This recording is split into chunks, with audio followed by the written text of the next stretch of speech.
We're back for Your Ears Only. I'm Mark Garber. I'm David Alpern with this quote from the news. This figure seems to have magically fallen out of the sky today. That was Republican Jeff Miller, chairman of the House Veterans Affairs Committee, rejecting the acting VA director's request for $17.6 billion over 3 years to solve the agency's waiting list problem. Now this. I think we have the opportunity to one-up the Greeks. It's not easy to one-up the Greeks.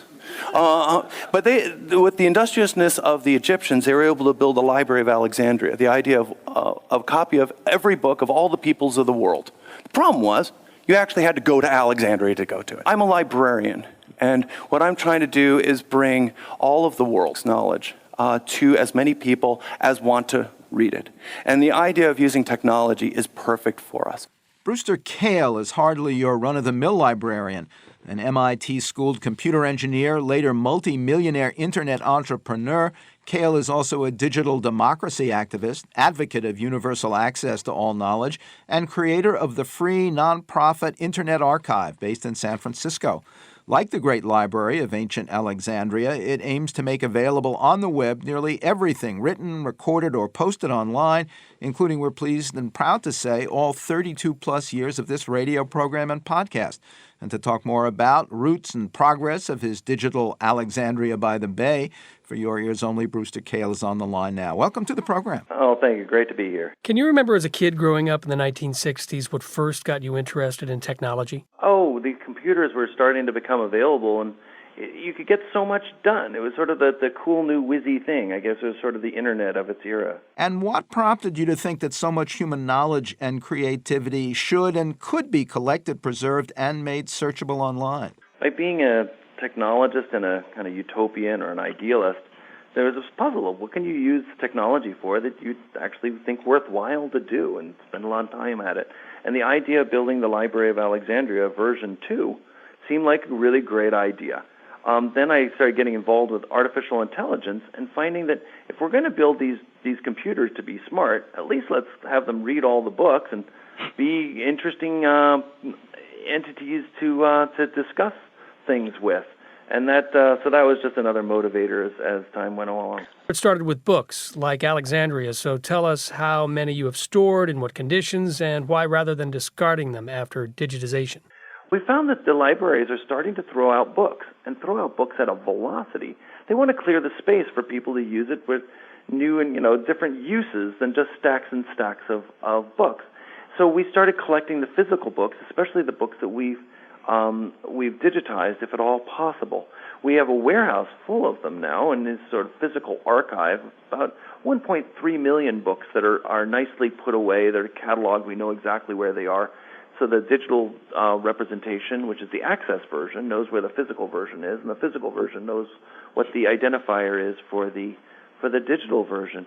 And we just overfilled the warehouse, and we actually bought another warehouse, and now we're prepping it with all the temperature and containers and structures to go and be able to expand. We're trying to get to 10 million books, which would get us to a Boston Public Library or a Princeton or a Yale-class library physical collection. When did you start broadening out to store films, broadcasts, web pages, and other information age content? We started with the World Wide Web, and we started by trying to get publishers to put things online, in the early 1990s. And then by the time 95, 96, it was time to start collecting the web sincerely. So we started by archiving every web page from every website every 2 months, to take a snapshot of the web every 2 months, and then we'd start again. We do it again and again and again, and it's starting to get big. We're now up to around 400 billion pages, and it's made available for free on archive.org in the Wayback Machine, so you can see past websites and see how they evolved, and even things that have been taken offline. I can see from what's being done with our old programs that beyond preserving and digitizing content, you analyze it and add the metadata, labels, or keywords that make it searchable by scholars and ordinary folks now and into the future. Is that done by human workers or by an algorithm that recognizes words and images? We try to do as much algorithmically as possible, but of course not all this can be done well by computers. They need to be guided by people. So for some collections, like our television collection in the United States, we have closed captions. So you can actually take the transcripts out of the program and go and make that searchable, kind of the way the Jon Stewart show does on The Daily Show. They basically search the transcripts to find the clips that they want to go and put in their show. And so by having television news up on archive.org, we try to make everyone into a Jon Stewart research department. And we can do this with books as well. We can recognize the words pretty well, not always completely accurately, but actually going from speech to text. That technology we don't really have yet, and we're really trying to work with computer people to try to help integrate that into our systems, if at all possible. But until then, people do it. And you say data you collect on visits to web content can tell us a lot about ourselves. Yes. There's the Alexa Internet, which is a partner organization, keeps anonymized usage trails to be able to help understand how people use the web. And it's very interesting that people don't stay on spam sites. People are not dumb. I'm really quite heartened by how smart you can see people moving around on the net. They may spend some extra time on YouTube, but if it's junk, they're off of it in a nanosecond. What's the price tag on your project so far and looking forward? Well, just our organization costs about $12 million a year, and most of that is for digitizing, either collecting web pages or collecting books, and then there's some of the other hard costs.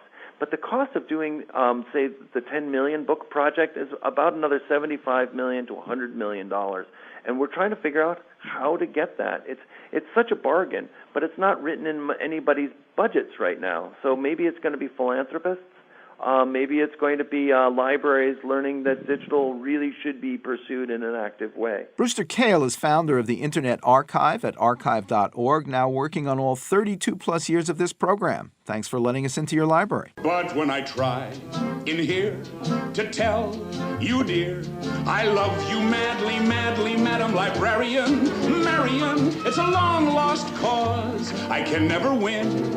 For the civilized world accepts as unforgivable sin any talking out loud with any librarian, such as Marian. Robert Preston from The Music Man. Now this quote from the news. A strong and clear case. That was an administration official on the grounds for extending by 4 months the six-nation talks with Iran over restricting and dismantling key parts of its nuclear program. Next, TV Ends and Beginnings for your ears only.